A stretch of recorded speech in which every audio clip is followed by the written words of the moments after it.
The Smile-It is a humid June morning in Tallahassee, Florida. Volunteers are moving through the streets in groups. Teachers are holding printed flyers. Neighbors are calling a name into empty lots and drainage ditches. Everyone is searching for a 12-year-old girl named Lori Page. And right there, on the edge of that crowd, standing completely still, is her father. He is not searching. He is not crying. He is not calling her name. He is smiling and looking around like a man watching something he already knows the ending to. That man is Andrew Wiley. And by the time this video ends, you will understand exactly what that smile meant. Before we get there, you need to meet Lori first, because she deserves that before anything else. Lori Page was 12 years old. She pulled straight A's without trying. She loved anime and spent her afternoons completely lost in it. Her teachers called her quiet and funny, but behind that was a little girl who felt completely invisible at home. She had been hospitalized multiple times. Her mother Miranda had left. A court gave Andrew full custody. Lori had already survived more than most adults ever will. She deserved protection. She got the opposite. On June 3, 2023, Andrew called 911. He told police Lori ran away overnight while he was at work. Officers searched the home. No sign of struggle. No forced entry. It had happened before. They believed him. Stay with me. Two things are going to happen in this video that will completely change how you see this case.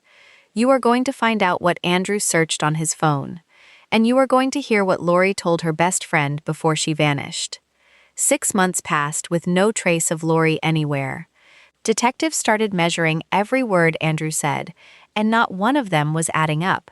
While Andrew performed grief for every camera pointed at him, detectives were quietly building a case he never saw coming. The cracks. The first crack appeared almost immediately. Cell data placed Andrew in Jacksonville, Florida on the exact day Lori disappeared. He eventually confirmed it. He said he was dropping a friend named Tim Brown at the airport. A favor. Nothing significant. Detectives pushed for a contact number. Andrew could not produce one. They asked how Tim reached him. He just called. A man drove hours to Jacksonville and back for someone he cannot locate, cannot describe beyond 3 words, and cannot prove exists. That is not a favor. That is an alibi without a foundation. The second crack opened next. Work records showed Andrew called out sick on multiple days that same week. The exact week he described as completely normal. The exact week he said everything was chill between him and Lori. The third crack was the most telling. On the morning Andrew reported Lori missing, before he ever dialed 911, his phone placed him near patients' first urgent care. Detectives asked him about it directly. He told them he did not remember going. A father discovers his daughter is missing. His first stop is urgent care, and he cannot remember it. Now here is where Andrew made his biggest mistake of the entire investigation. Detectives asked for his phones. All of them. Andrew refused. His exact words sat in that room like a stone. Download what? For what? Think about that for 1 second. His daughter had been missing for 6 months. Homicide detectives were sitting across from him asking for his help. And Andrew's first instinct was to protect his devices rather than find his child. Every parent in that building heard that refusal differently than Andrew intended. That refusal did not slow the investigation down. It became the center of it. Detectives noted it, stepped back, and started working a different angle entirely. Because while they were pressing Andrew in that room, someone else had already been telling the complete truth about him for months. The story Andrew constructed was detailed enough to sound believable, but specific details are exactly what investigators are trained to destroy. What Lori knew Lori Page had already told everyone who would listen exactly what was happening inside that house. She told them clearly, she told them repeatedly, and nobody reached her in time. Lori's classmate sat across from investigators and delivered the most complete picture of Andrew. So tell me about how what your relationship was like when y'all went to school. Like, she used to tell me about, like, her dad and stuff, and, like, I just be like, why won't you tell nobody? Like, she was, like, very quiet, and she didn't say nothing very much. Mm-hmm. But she always used to talk to me and my friend Palin. But she used to tell us stuff about her dad and her family, but she never I kept telling her go tell somebody, but you're not telling anyone. Running away is not gonna solve it. You're not telling nobody. Right. So we was very close. And then when I heard she ran away, I thought she went to her friend's house because that's where she went last time. But she didn't go there because they couldn't find her there. So she just left, she just vanished. What was the stuff that she was telling you about her dad and her family? But she said her dad don't feed her, and her dad used to her and stuff. And I told her you need to go tell somebody. You can't just sit there and let it happen because it's gonna keep bottling up, and one day can't take it anymore. You're gonna end up doing something that you don't want to do. Right. So I told her you need to go tell somebody, or else it's just gonna keep happening. And when I found out she went missing, I was like, well, y'all need to go check our friend's house. Maybe she'll be over there. And then she wasn't there, and her friend said they haven't seen her either. I was trying to, I kept trying to get her to tell somebody, and she's like, no, I don't want to tell anybody. I don't want to do this. I don't want to do that. No, you need to tell somebody because I've been through the same thing. I just don't live with my parents no more. Right. But you need to tell somebody. It's not gonna go away. You need to talk. You need to say something. And she didn't want to say nothing. So then the next 2 days I came to school, she wasn't there.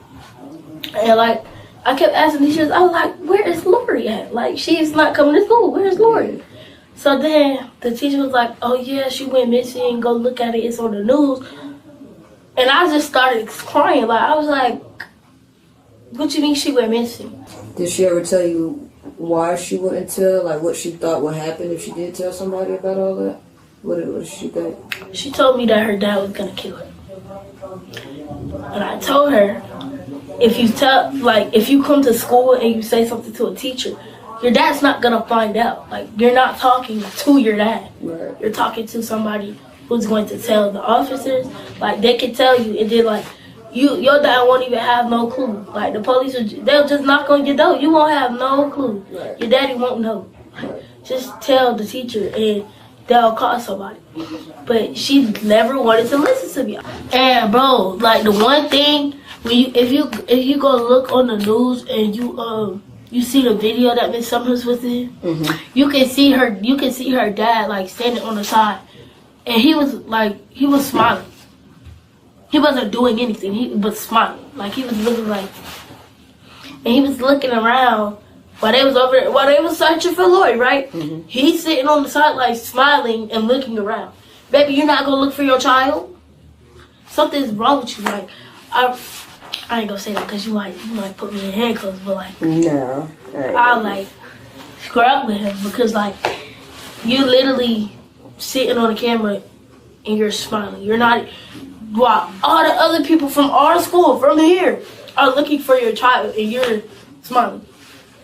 What are you smiling for? Trust me, I get you on the frustration on that. And this is why, if I see her dad again, he's done with me, because I'm really gonna beat him up. I'm sick of people.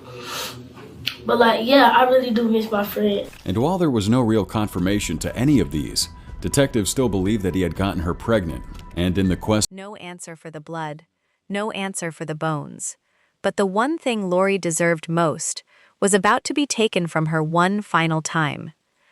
Some cases close in courtrooms, with verdicts and consequences.